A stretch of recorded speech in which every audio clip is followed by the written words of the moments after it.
I played LICH for a very long time. This is a level 99 LICH hardcore league. This was in the latest league, as well as another one, level 97 hardcore SSF. And I'd say it works extremely well for solo self-found hardcore. So starting out as a LICH, you're gonna get energy shield nodes right away. These two ones in the beginning, they're gonna give you a flat amount. Not bad, but these ones are really good. They add up really quickly. So 15%, 30, 60. And then you have energy shield recharge rate, very good. You have another 28% plus this gain additional ailment threshold and additional stun threshold equal to your energy shield. It's very, very good. Stack enough energy shield or you're not gonna get stunned or frozen. So that's another 28 recharge rate. And then you just go for some attributes here. Then here, another 15, 15, 40%. These ones you could go for. They're not bad.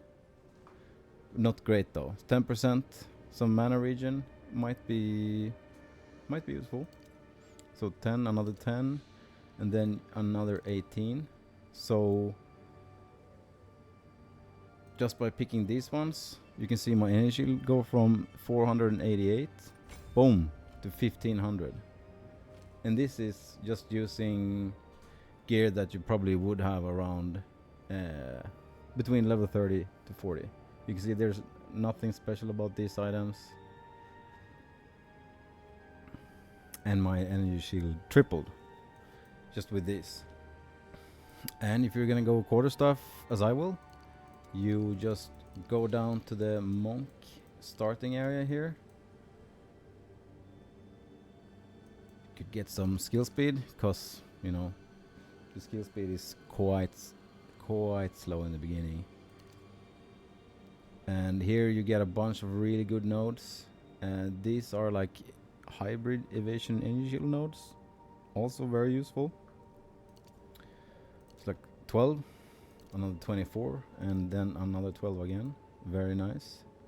They have some movement speed, and if you feel like you need even more energy shield, you could go further here as well. And here you got some faster start of energy shield recharge, quite nice. And if you still feel squishy, you just go further into these ones. I mean, even if they're hybrid and you're not really using the evasion, you're still gonna get 12% energy shield. So let's confirm this. Boom, now I have 2000 energy shield. And this is around level, I wanna say 30. So at level 30, you would have 30 passive skill points, and through the campaign you would have an extra 10. So this what you're seeing right here is achievable by around level 30. So a lot of builds, they do go for a lot more damage. But if you're playing hardcore, especially hardcore SSF, I usually try to get around doing getting the damage that I need from the gear instead of the passive tree. So you're gonna kill bosses a lot slower than if you've watched other guides, etc. But you're also gonna survive, you know? So your first ascendancy is not really gonna give you too much. You could go for it, but I would probably wait for the second ascendancy, which is where LICH really starts to shine. So you get this soulless form, 10% damage taken bypasses energy shield, no inherent mana regeneration. I will go through what that means. Regenerate mana equal to 6% of life per second. So when you get this second ascendancy, you will also get this eternal life, which means you're immune to poison damage and you're also immune to bleed damage. And since your life cannot change, this soulless form, 10% of damage taken bypasses energy shield is nullified. So essentially you take 10% less damage.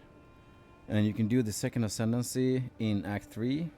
And this is a pretty good timing, because this is just before the snake lady, Napwatsi. She does huge amount of poison damage and is usually the first really scary boss.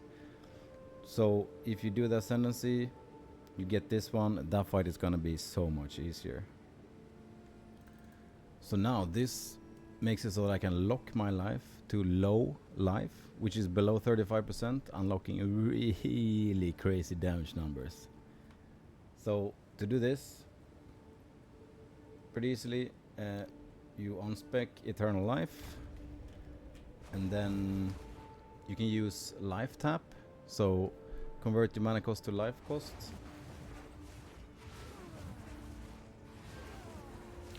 Then just keep spamming it until you're at 35% or below.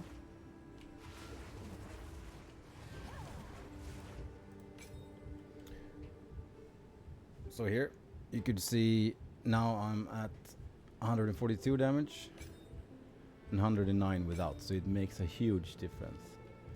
Yes. And then just get Eternal Life again, and now your life is locked. So this becomes available at support gem rank 5. So now that you've locked your life to low life, this also unlocks Dire Strike 1 and 2. And these two in combination, they will make you deal 50 plus 70% increased attack damage. So it's 120% more damage. So if we look at Whirling Assault, with these two, 321. Without one, 218, 145. So we go from 145 into 321. So it's more than doubling damage. I mean, that is literally 100%, 120% more damage. Increased damage for 60 spirits. But you can't put them in the same skill, and you can't put them into all of the spirits skills. But I usually run Convalescence and Wind Dancer anyway. In the campaign, it might be a little bit hard to reach this spirit, but if you have like body armor with spirit or an amulet, this should be pretty easy, together with a herald. And in the passive tree, you also have this one, Pain Attunement. So when you're on low life, you will deal 30% more critical damage bonus. So this might be a little bit later on, but it's very good. And as well, this one, Killer Instinct, this will make you deal 60% increased attack damage. So for the third ascendancy, towards end of Act 4, you will pick this, Necromantic Conduit. This makes it so that you and your allies have Unholy Might. So this essentially just gives you and your allies 30% extra chaos damage. And the damage alone is very good. What this also will let you do is to convert the chaos damage into cold damage. So with the Embitterer support gem, we can convert this 62 to 110 chaos damage into cold damage. So as you can see, without it, I have 0 cold damage. And since Whirling Assault strictly only does physical damage, this is really nice to be able to proc things like Ice Bite. So now pretty much at any point when you hit an enemy, you're gonna get 25% as cold damage. Then everything is gonna freeze.